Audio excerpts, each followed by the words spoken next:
Going down area and the ground floor. The ground floor.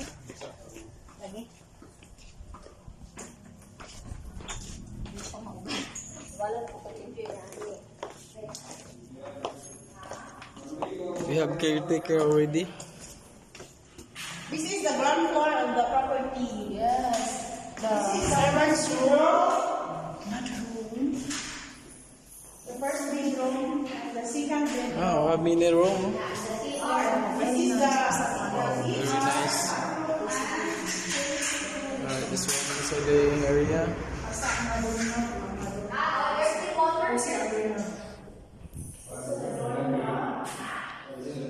We have a plug for appliances already.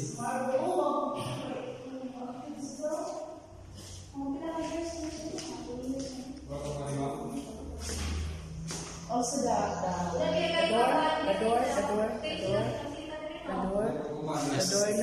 doorknob.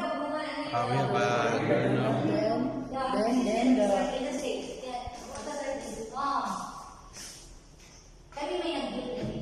Bathroom area. underground bathroom. Then the underground sink table.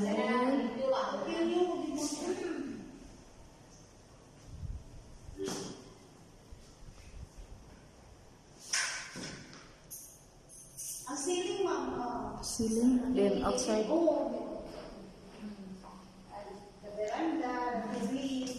Hello.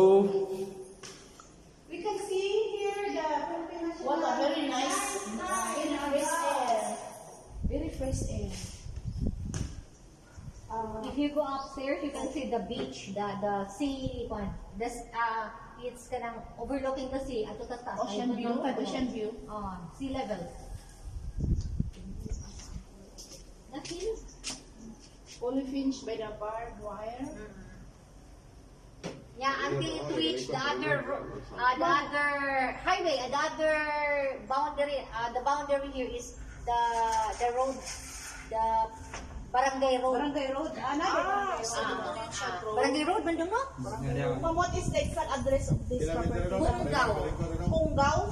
Jumgao. Hongao. Jumgao. This one also have foreigner. Hello, Joe.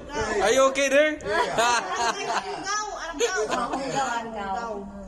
I will plan this. Okay, makalimot na niya ta. So, Ma'am Tata, you have no reason not to buy this. Yes. This is for you. This is really for you. Yeah. And God bless. Very nice. This is Ma'am Jackie, White House. one of the co-owner, the trustee, the foreigner. Barangay Hongao. The foreigner here, actually the owner of this house is a very close friend of my brother, who's the mayor in Argao for 10 years. Yeah, and he's yeah. now the board member of the second district. Yeah. Okay. What's the family name, ma'am?